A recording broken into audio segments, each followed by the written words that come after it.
हमारे जमाने में मोबाइल नहीं थे। चश्मा साफ करते हुए उस बुजुर्ग ने अपनी पत्नी से कहा, हमारे जमाने में मोबाइल नहीं थे। पत्नी, पर ठीक 5:55 पर मैं पानी का गिलास लेकर दरवाजे पर आती और आप आ पहुंचते। पति, मैंने 30 साल तक नौकरी की पर आज तक मैं यह नहीं समझ पाया कि मैं आता इसलिए तुम पानी लाती थी या तुम पानी लेकर आती थी इसलिए मैं आता था। पत्नी, हाँ, और याद है तुम्हारे रिटायर होने से पहले जब तुम्हें डायबिटीज नहीं थी और मैं तुम्हारी मनपसंद खीर बनाती तब तुम कहते कि आज दोपहर में ही ख्याल आया कि खीर खाने को मिल जाए तो मज़ा आ जाए। पति, हाँ, सच में ऑफिस से निकलते वक्त जो भी सोचता, घर पर आकर देखता कि तुमने वही बनाया है। पत्नी, और तुम्हें याद है पहली डिलीवरी के वक्त में मायके गई थी और जब दर्द शुरू हुआ मुझे लगा काश तुम मेरे पास होते, और घंटे भर में तो जैसे कोई ख्वाब हो तुम मेरे पास थे। पति, हाँ, उस दिन यूं ही ख्याल आया कि जरा देख लूं तुम्हें। पत्नी, जब तुम मेरी आंखों में आंखें डालकर कविता की 2 लाइनें बोलते। पति, हाँ, और तुम शर्मा के पलके झुका देती और मैं उस कविता की लायक समझता।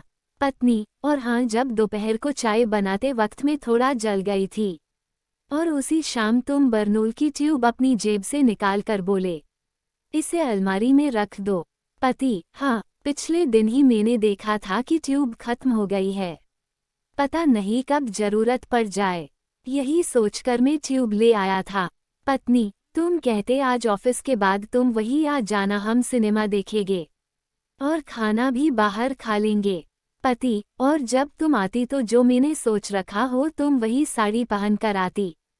पत्नी ने पति का हाथ थामकर कहा, हाँ, हमारे जमाने में मोबाइल नहीं थे, पर हम दोनों थे। पत्नी, आज बेटा और उसकी बहू साथ तो होते हैं पर बातें नहीं, व्हाट्सएप होता है, लगाव नहीं, चैट होता है, केमिस्ट्री नहीं, कमेंट होते, लव नहीं, लाइक होता है, मीठी नोकझोंक भी नहीं, इनफ्रेंड होता है। उन्हें बच्चे नहीं, candy crush saga, temple run और सबवे सफर्स चाहिए। पति, छोड़ो ये सब बातें, अब हम वाइब्रेंट मोड पर है, हमारी बैटरी भी एक लाइन पर है। अरे, कहाँ चली? पत्नी, चाय बनाने। पति, अरे मैं कहने वाला ही था कि चाय बना दो ना। पत्नी, पता है, मैं अभी भी कवरेज क्षेत्र में हूँ और मैसेज भी आते हैं।